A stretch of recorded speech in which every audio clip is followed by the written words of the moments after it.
Olá, meus amigos, tudo legal, tudo bacana, tudo tranquilo? Vamos para mais um Rumo à Posse. Pessoal, não se esqueçam de fazer aquilo que eu peço sempre: dar like, falar com os amigos, os primos, com os parentes, com os cunhados, com os tios, com os filhos, né, aqueles que já têm filhos, com os sobrinhos, com os colegas de trabalho, enfim. Falem com os vizinhos, para que acompanhem o nosso Rumo à Posse. E sempre lembrando a vocês que quanto mais gente assistir, mais nós temos possibilidades de criar novos meios de oferecer materiais, informações a vocês. Tá legal? Então, vamos lá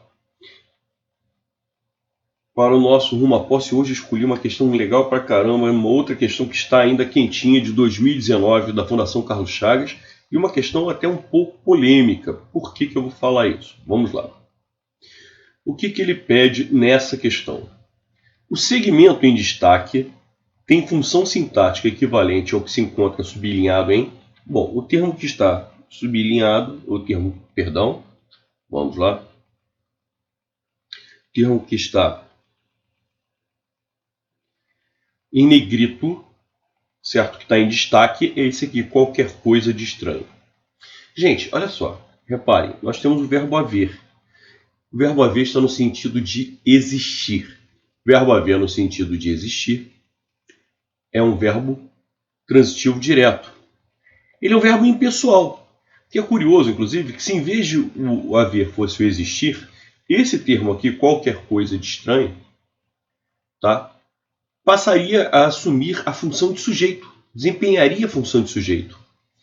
Inclusive, se qualquer coisa de estranho estivesse no plural com o verbo existir teria que ir para o plural. Existem quaisquer coisas de estranho. Mas o verbo haver é impessoal. Apesar de ser sinônimo do existir, ele não tem pessoa, ele não tem sujeito. Se eu passar qualquer coisa de estranho para o plural, como o verbo haver é impessoal, ele não pode ir para o plural como aconteceu com o verbo existir. Então, no singular, verbo existir, existe qualquer coisa.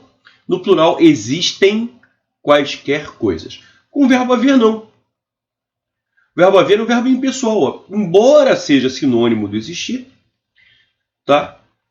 Ele não pode ser flexionado nesse sentido, nessa acepção. Então, há qualquer coisa de estranho, há quaisquer coisas de estranho. Então, o que aconteceu? Os gramáticos ficaram com a batata quente nas mãos. Porque enquanto o existir é pessoal, tem pessoa, tem sujeito, o verbo haver é impessoal. Não tem pessoa, não tem sujeito. Então, como esse termo aqui, qualquer coisa, tá entre o verbo haver e o núcleo, que é coisa, não há preposição, tá? Esse termo acaba por assumir a função de objeto direto e o verbo haver, por sua vez, é um verbo transitivo direto. Tá legal? Mas até não tem nada de polêmico e tal, enfim, só é uma informação que agrega, é legal, é bacana saber isso. A resposta é que é interessante. Bom, vamos lá. Letra A. O conjunto de discursos os quais afirmam esse que é um pronome relativo. Todo pronome relativo introduz uma oração subordinada adjetiva. E aí é que entra o detalhe. Ele está sublinhando a oração inteira, ele não está pedindo a função sintática do pronome relativo. Repare que ele está sublinhando o pronome relativo junto com o verbo afirmar. Ele não está pedindo a função sintática só do pronome relativo. Por exemplo, esse pronome relativo exerceria a função de sujeito. Tá? Mas não é isso. Ele está perguntando pela função sintática da oração inteira. Só que toda oração subordinada adjetiva é um adjunto adnominal. Toda oração subordinada adjetiva é um adjunto adnominal. Isso é tranquilo. É pacífico. Ninguém discute isso. Então a letra A está fora. Letra B. Creio que o presidente faria melhor. Tá? Creio que o presidente faria melhor. Quem crê, crê em alguma coisa. Gente, a preposição em aqui ela é opcional. O que acontece? É uma situação até bastante interessante e curiosa. Por exemplo, o verbo crer, o verbo acreditar, o verbo gostar que pede outra preposição, que é a preposição de. O que você fala? Gostaria que João estivesse aqui, eu gostaria de que João estivesse aqui. Todo mundo fala gostaria que João estivesse aqui. Mas, Rosenthal, isso está errado? Não, não está errado. As gramáticas prevêem que quando o complemento for oracional, é possível mesmo que a gente acabe eliminando a preposição de. É possível. Repito, não é obrigatório, é possível. Eu poderia inserir a preposição de? Poderia. O verbo gostar é transitivo indireto? É transitivo indireto. Quem gosta, gosta de alguma coisa. Mas se não fosse um complemento oracional, se não fosse uma oração inteira, eu seria obrigado a usar a preposição de. Eu gosto de você, eu gosto de cerveja, eu gosto do trabalho. Então a preposição de, eu gosto disso, tá? Eu usaria a preposição de. Mas quando o complemento, em vez de ser um termo comum, passa a ser uma oração inteira, é comum que a gente acabe eliminando a preposição de. Mesma coisa, ó. Acredito. Você fala o quê? Eu acredito que João virá? Ou acredito em que João virá? Todo mundo fala, eu acredito que João virá. Ah, Rosenthal, mas se eu colocar a preposição, vai ficar errado? Lógico que não.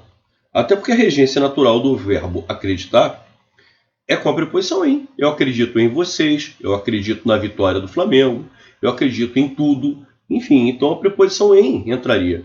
Você só pode eliminar se em vez de ser um termo comum, se for uma oração. Tranquilo? Só que aí o cara ficou com a gramática ficou com uma batata quente nas mãos. E eu já vi, por exemplo, o CESP dar uma solução fantástica. Diz simplesmente que esta oração aqui, que o presidente faria melhor, é um complemento do verbo crer. Tá? Inclusive, no meu curso, eu te mostro essa questão, olha lá. Qual foi a solução que eles encontraram? Por que eu falo em solução? Porque o que acontece? A gramática prevê o objeto direto preposicionado. A gramática prevê isso. Só que a gramática não prevê o objeto indireto despreposicionado, que é o que acontece aqui. Na realidade, quem crê, crê em alguma coisa. O verbo crer é transitivo indireto regendo a preposição em. Nós podemos eliminar a preposição em.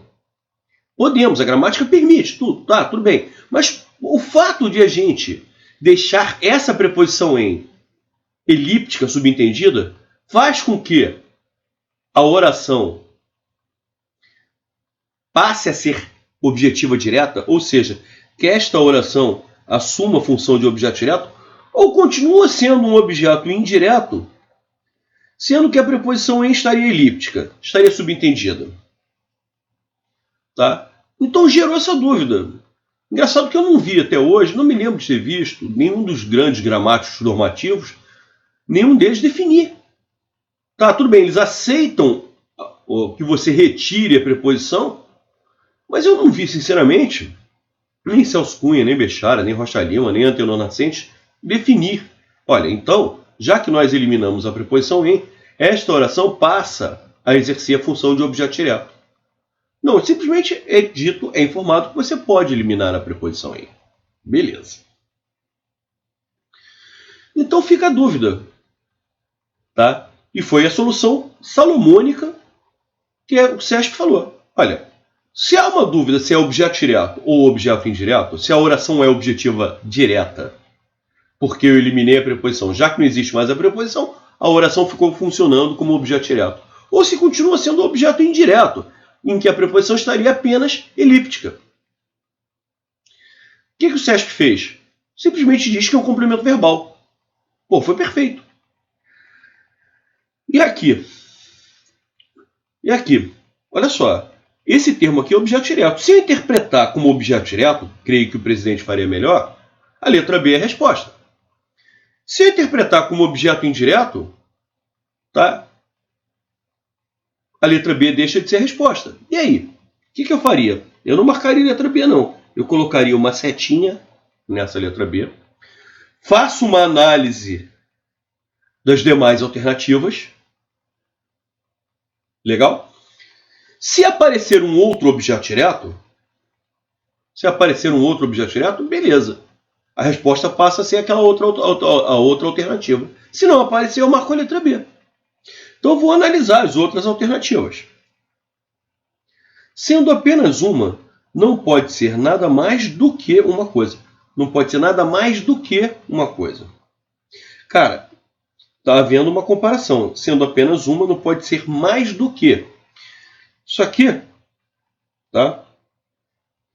É uma oração subordinada, adverbial, comparativa. Gente, todas as orações subordinadas adverbiais, na realidade, são adjuntos adverbiais. Então, isso aqui é um adjunto adverbial.